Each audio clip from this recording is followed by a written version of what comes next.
बच्चों, तो कैसे हो आप सब बढ़िया।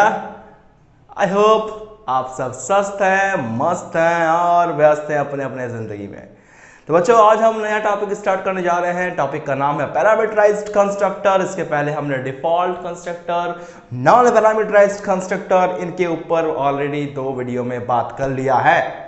अगर उन वीडियोस को आप अभी तक नहीं देखे हो तो लिंक डिस्क्रिप्शन में है, जाकर चेक करो, जल्दी से देखो, लाइक करो, शेयर करो और अगर चैनल पे नए हो तो सब्सक्राइब जरूर करो। ओके, तो आज हम लोग शुरू करेंगे एक नए टॉपिक के साथ अपना ये session. So without wasting our time, let's start.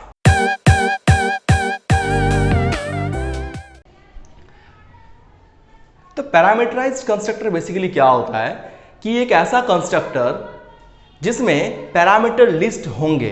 इसके पहले हमने जब नॉन पैरामीटराइज्ड कंस्ट्रक्टर के बारे में देखा तो उसमें क्या था कि पैरामीटर लिस्ट नहीं थे कंस्ट्रक्टर के पास, यानी कि वहां पर जो इंस्टेंस वेरिएबल्स में डेटा को असाइन किया गया था वो उसी कंस्ट्रक्टर के अंदर में ही सारा वैल्यूज को असाइन किया गया था। बट पैरामीटराइज्ड कंस्ट्रक्टर में क्या होगा, इसके पास एक पैरामीटर लिस्ट होगा। जिस पैरामीटर लिस्ट में वैल्यूज जो होंगे, डेटा जो होगा वो मेन फंक्शन से पास होगा उस पैरामीटराइज्ड कंस्ट्रक्टर के पास, और फिर वो वैल्यू जो होगा वो हमारे इंस्टेंस वेरिएबल्स में असाइन होंगे। तो बेसिकली पैरामीटराइज्ड कंस्ट्रक्टर का नाम बड़ा स्पष्ट करता है कि a constructor which will have a parameter list is known as parameterized constructor. एक ऐसा कंस्ट्रक्टर जिसमें पैरामीटर लिस्ट होगा उसे हम लोग पैरामीटराइज्ड कंस्ट्रक्टर कहेंगे। एक ऐसा कंस्ट्रक्टर जिसमें पैरामीटर लिस्ट नहीं होगा उसे नॉन पैरामीटराइज्ड कंस्ट्रक्टर कहेंगे। आसान है कॉन्सेप्ट। ओके, लेकिन यहां पर जो हमने कहा कि इसके पास पैरामीटर लिस्ट होगा, ठीक है, और इस पैरामीटर लिस्ट में वैल्यूज हम भेजेंगे मेन फंक्शन से, ठीक है, लेकिन ये पूरा काम होगा कैसे? चलो इसे समझते हैं एक एग्जांपल प्रोग्रामिंग के साथ। चलो मान लो तुम्हारे पास एक क्लास है और इस क्लास का नाम दे देते हैं pconst, ठीक है, पैरामीटराइज्ड कंस्ट्रक्टर है इसलिए pconst लिए हैं, और इसके अंदर में कुछ इंस्टेंस वेरिएबल्स ले लेते हैं। फॉर एग्जांपल हम ले लेते हैं स्ट्रिंग टाइप का एक वेरिएबल, स्ट्रिंग नेम, और ले लेते हैं एक इंटीजर टाइप का वेरिएबल, इंटीजर रोल, ठीक है। ये दोनों ही क्या है? ये दोनों ही इंस्टेंस वेरिएबल्स हैं। मैं यहां लिख देता हूं इंस्टेंस वेरिएबल्स, क्योंकि ये क्लास के अंदर में डिक्लेयर है और ये किसी फंक्शन के अंदर में नहीं है, फंक्शन के बाहर है, इसीलिए इसे इंस्टेंस वेरिएबल कहा गया है। ऑलराइट, तो इसके बाद क्या करेंगे कि सेम नाम का एक कंस्ट्रक्टर क्रिएट करेंगे pconst, और इसके अंदर में क्या होगा बच्चे, यहां पर पैरामीटर लिस्ट होगा। इसके पहले जो हमने देखा था नॉन पैरामीटराइज्ड कंस्ट्रक्टर, वहां पर कोई पैरामीटर लिस्ट नहीं था, बट यहां पर होगा। तो यहां लिखेंगे पहला हमारा जो वेरिएबल है that is string type name, तो ले लेंगे string n comma integer type एक वेरिएबल होगा रोल, इसके ले लेंगे इंटीजर r। तो ये हमारा हो गया पैरामीटर लिस्ट, इसीलिए इसे बोला जाता है पैरामीटराइज्ड कंस्ट्रक्टर, ठीक है। इसके बाद क्या करेंगे, हम जो यहाँ पर इंस्टेंस वेरिएबल लिए हैं इसे इनिशियलाइज करेंगे, किसके हेल्प से? इस पैरामीटर के हेल्प से, यानी कि नेम इक्वल टू होने वाला है n, और रोल नाम का जो हमारा इंस्टेंस वेरिएबल है इसके अंदर में हम स्टोर करने वाले होंगे r को। और इनके पास वैल्यू कहां से आएगा? इनके पास वैल्यू आएगा जब हम मेन फंक्शन से ऑब्जेक्ट क्रिएट करेंगे, वहां से पास करेंगे वैल्यू को, तो यहां पर आने वाला है, हम देखेंगे उसके बारे में आगे। और इन सारे वेरिएबल्स के वैल्यू को अगर हम डिस्प्ले करना चाहते हैं, इन सारे मतलब इनको नहीं, सिर्फ इंस्टेंस वेरिएबल के अंदर में क्या स्टोर हुआ है उसे अगर मुझे डिस्प्ले करना है तो एक फंक्शन लेना होगा जिसके अंदर में हम इन दोनों वेरिएबल्स के वैल्यू को डिस्प्ले करेंगे। लेकिन उसके पहले मैं यहां पर लिख देना चाहूंगा कि ये जो हमारा दिख रहा है ये क्या है? ये पैरामीटराइज्ड कंस्ट्रक्टर है, ठीक है। ऑलराइट, इसके बाद हम एक void डिस्प्ले एक फंक्शन क्रिएट कर रहे हैं यहां पर, जिसके हेल्प से हम लोग इन दोनों वेरिएबल्स को डिस्प्ले करेंगे।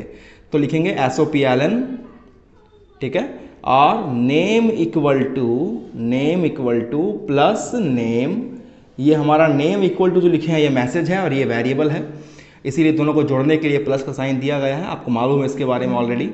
sopln roll number equal to plus roll, alright, गलती से आप n को और r को प्रिंट मत कर देना, ठीक है, क्योंकि हमें यहाँ पर डिस्प्ले करना है अपने इंस्टेंस वेरिएबल्स को। चलिए, तो ये हमारा क्या हो गया, ये हमारा हो गया user defined function, user defined function, ठीक है। और ऊपर जो हम बनाए हैं वो क्या है, वो है पैरामीटराइज्ड कंस्ट्रक्टर, और ये सारे क्या है, इंस्टेंस वेरिएबल, ठीक है। अब हम एक मेन फंक्शन क्रिएट करेंगे, public static void main string args, alright.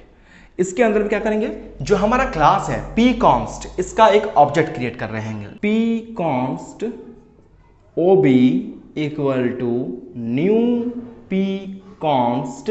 जैसे ही हम ये लिखेंगे, इसके बाद क्या होगा, बेसिकली ये कंस्ट्रक्टर होता है, मैंने पहले बताया है कि ये होता है कंस्ट्रक्टर। अभी ये हम पढ़ रहे हैं पैरामीटराइज्ड कंस्ट्रक्टर, तो हमारा जो कंस्ट्रक्टर है इसके अंदर पैरामीटर लिस्ट है, तो इस पैरामीटर लिस्ट वाले कंस्ट्रक्टर के पास से कुछ वैल्यू को भेजेंगे, जो वैल्यू हमारा आकर के इस n और r के अंदर में स्टोर होगा। यानी कि हम यहाँ पर लिख सकते हैं अमित, अगर लिखते हैं अमित, तो ये जो अमित है ये आकर के n के अंदर में स्टोर होगा, क्योंकि जो अमित है वो स्ट्रिंग है और n वेरिएबल भी स्ट्रिंग टाइप का ही है। और यहाँ पर अगर 10 लिखते हैं हम इसका रोल नंबर, तो क्या होगा, ये 10 आकर के कहाँ स्टोर होगा, r के अंदर में स्टोर होगा, क्योंकि ये इंटीजर है, इसलिए इंटीजर वाले वैल्यू के पास आकर के स्टोर होगा। वेरी गुड, तो हमने यहाँ पर वैल्यूज को तो पास कर दिया। अब क्या करेंगे कि अब इस फंक्शन को कॉल करेंगे, यानी कि ob.display, और इसको कॉल करने के बाद हमारा काम हो जाएगा खत्म। तो ये हमारा क्या हो गया, ये हमारा हो गया मेन फंक्शन, ये हमारा हो गया मेन फंक्शन, ठीक है। और यहां पर क्या कर रहे हैं हम लोग, यहां पर हम लोग ऑब्जेक्ट क्रिएट कर रहे हैं, ऑब्जेक्ट क्रिएशन,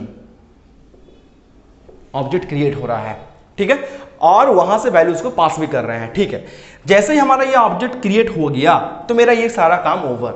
मैं आपको एक बात बताना चाहूंगा, यहां पर जब भी आप किसी प्रोग्रामिंग में अपने पूरे इस कॉन्सेप्ट को एग्जीक्यूट करते हो, तो सबसे पहले जो कंपाइलर है वो इस क्लास को रीड करता है, और क्लास को रीड करने के बाद वो जाता है उसके इंस्टेंस वेरिएबल को रीड करता है। इंस्टेंस वेरिएबल को रीड करने के बाद वो जाएगा उसके मेन फंक्शन के पास एग्जीक्यूट करने के लिए।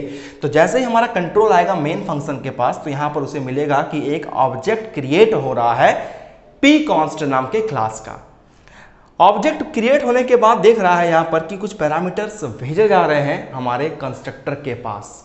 तो जैसे ये वाला लाइन एग्जीक्यूट होगा, ऑटोमेटिकली मेरा कंस्ट्रक्टर कॉल हो जाएगा, और यहां से जो अमित है ये चला जाएगा इस n नाम के वेरिएबल के पास, यानी कि इसके पास चला जाएगा अमित जो हम लिखे हैं, और ये 10 जो है ये चला जाएगा इस r नाम के वेरिएबल के पास, ठीक है।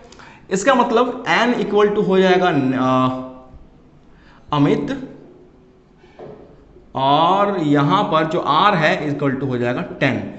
ये हो गया हमारा पहला चीज, जो हमारा फॉर्मल पैरामीटर्स हैं यहां पर उनके पास वैल्यूज आ गए। अभी ये जो n का वैल्यू है वो कहां स्टोर हो रहा है, नेम के अंदर में स्टोर हो रहा है, यानी कि नेम इक्वल टू हम लोग कर देंगे Amit.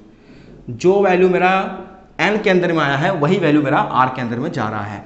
In the same way यहां पर जो r है, इस r का वैल्यू कहां आ रहा है, r का वैल्यू आ रहा है रोल के अंदर में, यानी मैं लिखूंगा रोल इक्वल टू 10, ठीक है। इसके बाद जैसे सेकंड लाइन पे जाएगा कंट्रोल, तो क्या होगा, ob.display मिलेगा। तो ob.display मतलब ये वाला फंक्शन कॉल हो जाएगा। ये फंक्शन जैसे ही कॉल होगा तो पहले एक प्रिंट स्टेटमेंट मिलेगा। प्रिंट स्टेटमेंट में लिखा हुआ है नेम इक्वल टू फिर एक वेरिएबल है नेम, उसके अंदर में अमित स्टोर है, तो ये अमित यहाँ पर प्रिंट हो जाएगा। इसके बाद अगेन एक प्रिंट स्टेटमेंट मिलेगा जहां पर लिखा हुआ है रोल नंबर, तो ये roll number equal to roll नाम का वेरिएबल है, रोल नाम का वेरिएबल नंबर 10 है, तो ये जो आपका स्क्रीन पे आएगा टर्मिनल विंडो पे, यही आपका आउटपुट होने वाला है। जब आप इस पूरे प्रोग्राम को ब्लूजे के हेल्प से एग्जीक्यूट करोगे तो आपको कुछ ये आउटपुट दिखने वाला है। ये सब तो आपका बैकग्राउंड प्रोसेस है जिसको मैंने आपको बता दिया, बट एग्जैक्टली आपको ये स्क्रीन पे देखने मिलेगा। तो ये पूरा एग्जीक्यूशन था पैरामीटराइज्ड कंस्ट्रक्टर का हमने स्टेप बाय स्टेप एग्जीक्यूशन देखा कि कौन सा लाइन पहले काम करेगा और कौन सा लाइन उसके बाद, फिर कौन सा लाइन, फिर कौन सा लाइन। इस तरह से ये पूरा पैरामीटराइज्ड कंस्ट्रक्टर जो है ये वर्क करता है। तो आई होप आपको ये पूरा पैरामीटराइज्ड कंस्ट्रक्टर का जो बेसिक टॉपिक है, बेसिक कॉन्सेप्ट है, ये समझ में आया होगा। इससे रिलेटेड एक प्रोग्रामिंग हम डेफिनेटली करेंगे अगले क्लास में, ताकि और भी इसके बारे में ज़्यादा बेहतर अंडरस्टैंडिंग मिले। साथ ही साथ मैं आपको एक अनाउंसमेंट भी करना चाहूँगा आज कि आपका जो एग्ज़ाम है ICSE MCQ बेस्ड लेने वाला है इस बार नवंबर में जो एग्ज़ाम होने वाला है फर्स्ट सेमेस्टर का। तो उसके प्रिपरेशन के लिए मैं जावा के प्रिपरेशन के लिए आपके पास MCQ का एक सीरीज लेकर के आ रहा हूँ, जहां आपको डेली MCQ क्वेश्चंस के थ्रू प्रैक्टिस कराया जाएगा, जहां पर आपको डिफरेंट टॉपिक्स पर डिफरेंट MCQs मिलेंगे। आउटपुट फाइंडिंग्स के ऊपर MCQs होगा, आपका थ्योरी के ऊपर MCQs होंगे, आपका कुछ भी एक फंक्शन के ऊपर आपका जो है मैथमेटिकल लाइब्रेरी फंक्शंस है, फिर स्ट्रिंग के फंक्शंस है, उन पर MCQs होंगे। मतलब ओवरऑल जितने तरह से MCQs बन सकते हैं हम आपके लिए लेकर के आ रहे हैं। बहुत ही जल्द आ रहा है ये। तो आज के वीडियो में बस इतना ही था, कंस्ट्रक्टर के बारे में बताना था, पैरामीटराइज्ड कंस्ट्रक्टर के बारे में, और इसके बारे में आपको समझ में आया होगा। और मिलेंगे आपसे अगले वीडियो में कुछ नए टॉपिक, कुछ नए कॉन्सेप्ट के साथ। तब तक के लिए टेक केयर, खुश रहें, गुड बाय।